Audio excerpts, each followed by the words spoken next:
এর নাম হলো ঈমান। ঈমান কিন্তু অত সহজ জিনিস না। তাহলে ঈমান যদি কোনো ব্যক্তির যারা পরিমাণে যদি ঈমানটা তার মধ্যে থেকে যায়, কিয়ামতের ময়দানে মুসিবতের সময় জাগিয়ে পড়ে যতই আপনাকে অত্যাচার জুলুম করুক না কেন, ওই যারা পরিমাণে ঈমানের বিনিময়ে বরকতে আমার আল্লাহ জান্নাত দান করবে। বলি সুবহানাল্লাহ। তাহলে সেই জান্নাতে আমি আপনি যেতে চাই, যাওয়ার জন্য পরিবেশ সৃষ্টি করতে হবে। আল্লাহ রাব্বুল ইজ্জাত তার কোরআনে বলতেছে, ইয়া কুলুনা ইয়া লাইতানা আতা'না আল্লাহ ওয়া আতা'না রাসূলা। তার বলে, হায় আমি যদি আল্লাহ আনুগত্য করতাম এবং রাসূলের আনুগত্য করতাম, আফসোস করতে থাকবে, কি করলাম যদি আল্লাহর আনুগত্য করে বেড়াইতাম আর রাসূলের আনুগত্য যদি করতাম, বড় ভাগ্যবান হয়ে যেতাম, মহান আল্লাহর জান্নাতের অধিকারী হয়ে যেতাম। অতএব শোনার বন্ধুরা, আমার বাজার আমার মা এবং বোনেরা, আফসোস যদি করতেই যদি হয়, দুনিয়া থেকে আফসোস করে। আল্লাহর নবী হযরত সাল্লাল্লাহু আলাইহি ওয়াসাল্লাম তার বিনা ইঞ্জিনে তার উরুদস্ত বসবাস ছিল। আল্লাহ তাআলা তার মুজিজা দান করেছিলেন। এই বাতাসকে হুকুম করলে যেখানে খুশি সেখানে চলে যেতেন। একদিন তেনার তত্ত্বটা নিয়ে যখন বসবাস অবস্থায় যখন উড়াতে যাচ্ছিলেন, নিচের থেকে আল্লাহ একবার তা শুধু বললেন, সুবহানাল্লাহ।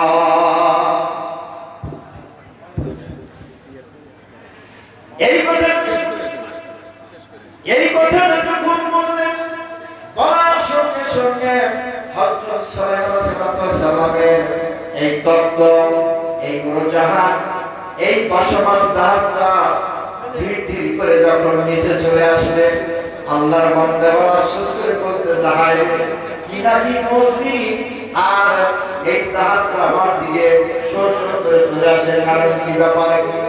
আল্লাহর নবী হযরত সাল্লাল্লাহু আলাইহি ওয়াসাল্লাম তিনি তখন বললেন, আল্লাহর বান্দা প্রত্যেকে কি যেন উচ্চারণ হয়েছে একটু বলো না। এবার তিনি থরে থরে প্রকম্পিত হয়ে গেল, কম্পন শুরু করে দিয়ে দিল যে নবীর সাথে কিনা বেয়াদবি করলাম, তিনি আমার কাছে এসে গেল। এবার বলতেছেন, বেয়াদবি করো নাই, ভুল করো নাই, তোমার মুখ থেকে কি কথাটা বের হয়েছে? এবার সুন্দর করে উচ্চারণ করে সুবহানাল্লাহ এই কথাটা বলছি। এবার এটা কত আশ্চর্য জিনিস, যখন কোন ব্যক্তি আল্লাহর বান্দা বান্দি দেখে বলতে সুবহানাল্লাহ, এই বলার সঙ্গে সঙ্গে আমার আল্লাহ খুশি হয়ে এই তত্ত্বটা আর কোথাও সরমান করে দেয় নাই। বলে সুবহানাল্লাহ। এর থেকে বুঝাতে চাচ্ছি, আল্লাহর বান্দা আল্লাহর বান্দিরা এই দুনিয়া থেকে যদি একবার আবেগ নিয়ে ওই জাহান্নামের ভয় ধরে নিয়ে যদি একবার দিল থেকে সে উচ্চারণ করে সুবহানাল্লাহ, আমার আল্লাহ খুশি হয়ে ওই কবরে সওয়াব পৌঁছে দেয়। বলি সুবহানাল্লাহ। এর থেকে বুঝাতে যাচ্ছি, দুনিয়া আর দুনিয়া মাসরাতুল আখিরাত, দুনিয়া আখিরাতের সত্যক্ষেত্র, যেমন কর্ম তেমন ফল, যে যা করবে সেই আমলগুলি কবরে পাবে। আমরা যতই বলি না কেন, নেতা ভালো ছিল, ছিল কমক ছিল, কিন্তু আল্লাহ হলো অন্তর্যামী। ইন্নাল্লাহা আলা কুল্লি শাইইন কাদির, আল্লাহ সব বিষয়ে সর্বশক্তিমান। আপনি কি করতে চান সে বিষয়টা আমার আল্লাহ জানে। মাকারু মাকারাল্লাহ আল্লাহু খায়রুল মাকিরিন। বান্দারে তুমি যতই মকর করো না কেন, সব মকর আমার কাছে ওই দিন ধরা পড়ে যাবে। সবাই হাজির, তারপরে রাতে এত সুন্দর করে বলতেছেন, ইয়া কবুলু ইয়া লাইতানি তাখাযুতু মা'আর রাসূলি সাবিলা। ওই দিন আফসোস করে আল্লাহর বান্দা বলবে, ওই জাহান্নামের তরজর গর্জন দেখে, জাহান্নামের বিভীষিকার অবস্থা দেখে, কঠিন আযাব দেখে আল্লাহর বান্দা আফসোস করতে থাকবে, হায় বড় আফসোস, বড় আফসোস, আমি যদি রাসূলের সাথে কোন এরকম করে রাসূলের পথ অবলম্বন করতাম, রাসূলের কাজের দিকে আমি অগ্রসর হতাম, আল্লাহর বিধান মোতাবেক যদি আমার জীবনটা পরিচালনা করতাম, তার আজকে যদি এই কষ্টটা আমার পয়তে হতো না। কথা ঠিক কিনা?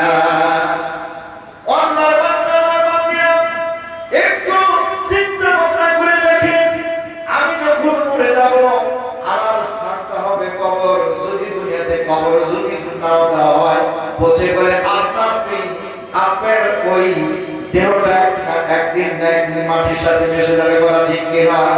তাই কবি সুন্দর করে এই কথাটা বলেছেন, 6 দিন পরে লোক খুশি যাবে, 9 দিন পরে চুল, কবর কাহে সামানিতে কইরো না কবুল, কবর জায়গা ভালো নয়, কবর জায়গা ভালো নয়, কবর জায়গা ভালো নয়, আমল দিয়ে কবর গুলো সাজিয়ে নিতে হয়। ঠিক কিনা? সজনে দিন পেট ফেটে সে পোকার স্বাস্থ্য হবে, 60 দিন পরে কম কম গোস্ত থাকবে না, কম কম পরে হবে। ঠিক কিনা? এই শরীর থেকে মাংস করে আস্তে আস্তে খসে খসে করবে, আপনার কঙ্কর আপনার হাড্ডি গুড্ডি বের হয়ে যাবে।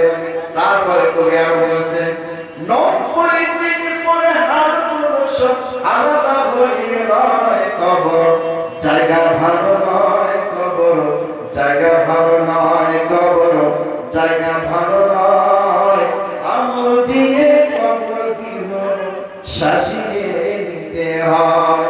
6 দিন পরে লোক বসে যাবে, 9 দিন পরে চুল, কবর গাহে সামানিতে কইরো না কবুল, কবর জায়গা ভালো নয়, কবর জায়গা ভালো নয়, কবর জায়গা ভালো নয়, আমল দিয়ে কবর গৃহ সাজিয়ে নিতে হয়।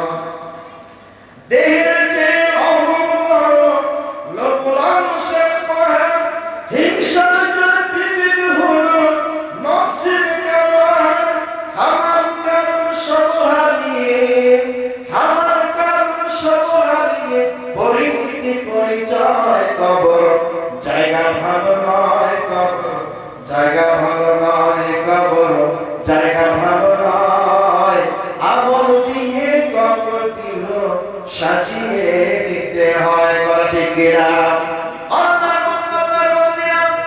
এই যে শরীর যদি কোন রকমের ময়লা, কোন রকমের উচ্ছিষ্ট শরীরের সাথে যদি লেগে যায়, বাজার থেকে দামি দামি কসমেটিক ব্যবহার করে শরীরটা পরিষ্কার করা হয়। বলা ঠিক কিনা?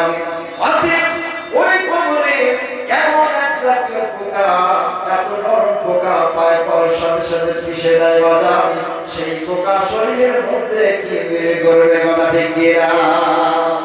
সেই কবর থেকে বাজার পর্যন্ত নবী মুহাম্মদ রাসূলুল্লাহ সাল্লাল্লাহু আলাইহি ওয়াসাল্লাম বলেছেন, তোমরা কি করো? তোমরা বেশি বেশি ওই কবরের ভয়ে দান করো, বেশি বেশি করে। সাধারণত হোক নাকি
ওটাই আর কয়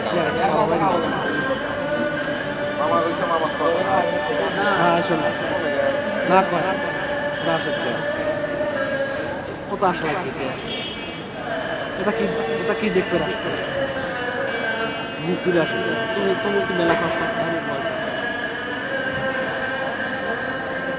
আলামিনের হাতে আসবে আলামিনের হাতে ও আসবে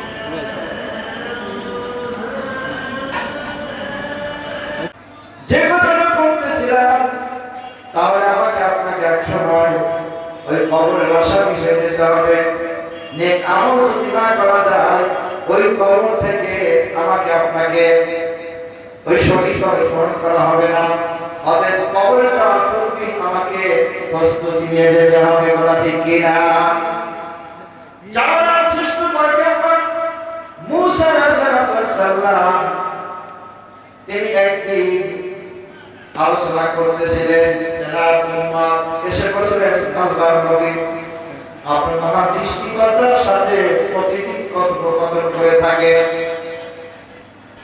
আমার যেই যেটা সৃষ্টিকর্তা আমার জন্য বাজেট করে দিয়েছেন আমাকে একদিন দিয়ে দেন আল্লাহর পক্ষ থেকে ব্যবস্থা আমাকে করে দেন দেখা গেল আল্লাহর কাছে বললে সৃষ্টিকর্তা সে ব্যবস্থা করে দিলেন সুবহানাল্লাহ দেওয়ার পর তিনি চলে গেলেন বাড়িতে যাওয়ার পর তিনি বিশাল মেজবান খানা তৈরি করলেন নতুন আপনার খান এরকম করে জামানার শ্রেষ্ঠ পয়গম্বর মুসা আলাইহিস সালাম চিন্তা করলেন আমাদের তো একবারে রিজিক দিয়ে দেওয়া হয়েছে তার অবস্থা সম্পর্কে আমাকে জানতে হবে দেখে আসি কি অবস্থা বাড়িতে যা দেখে পায়না তার মালিক হয়ে গেছে সুবহানাল্লাহ কি করে সম্ভব এবার বলতেছে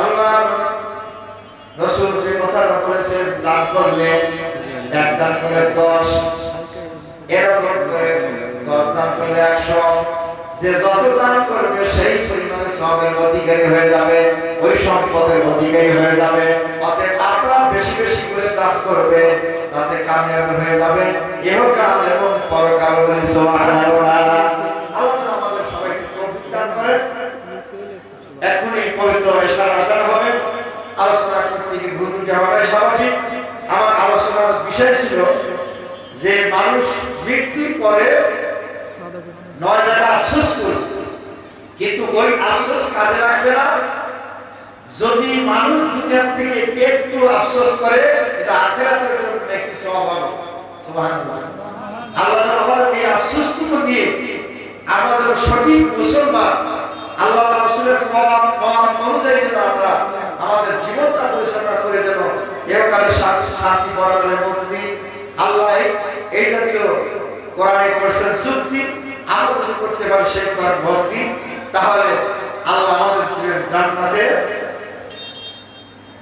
রশিদ সেই রশিদের আমরা হাজার সিরাত মুস্তাকিম আল্লাহ জান্নাতের জন্য যেতে পারি এই আশাবাদ ব্যক্ত করি সংক্ষিপ্ত আলোচনা শেষ করছি আমরা আলাইকুম ওয়া আসসালামু আলাইকুম ওয়া রাহমাতুল্লাহি ওয়া বারাকাতুহু এই পর্যায়ে আযান দিচ্ছেন ছোট ভাই হাফেজ কোরআন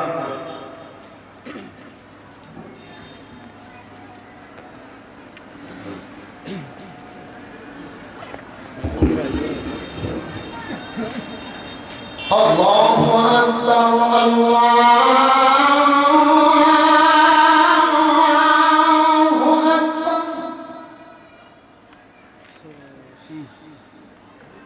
Allah